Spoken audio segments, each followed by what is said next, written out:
Thank you, Karen. Good morning. Still morning. In 2003, when Mad Cow, BSE, was founded in Canada, it triggered a ban on Canadian cattle imports.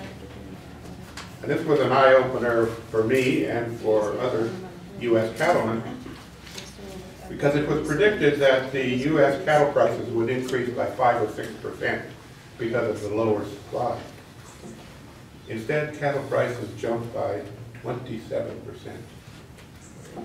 So how could this be? Canadian imports were only about 3% of the overall supply.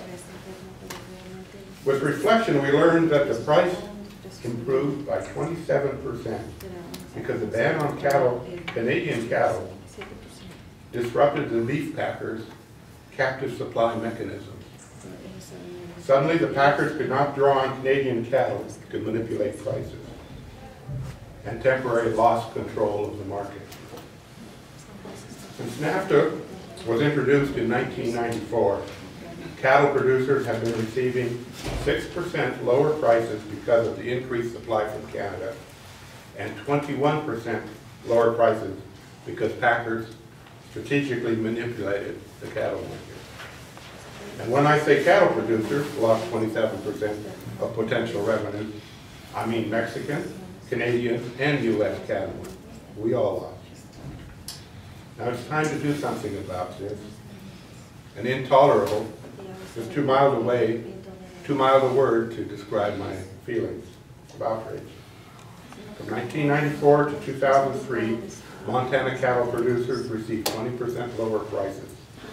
This was money that was taken out of my hometown of Grass Range and out of the economy of Billings and our whole region.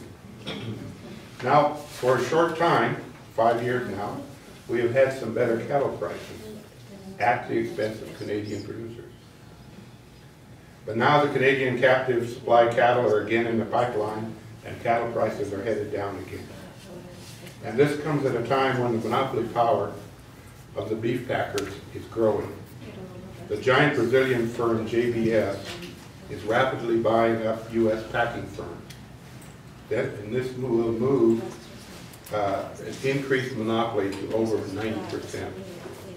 So what can we do? Well, NAFTA must be renegotiated, and the beef packing cartel must be reined in. President Obama has promised to renegotiate NAFTA. We must hold him to his word.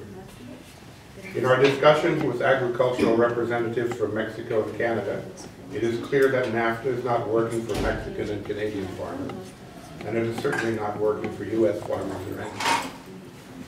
We also learned that it's not working for consumers. So who exactly is NAFTA working for?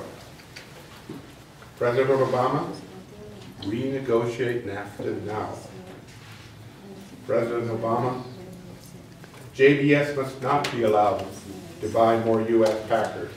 Stop the mergers now.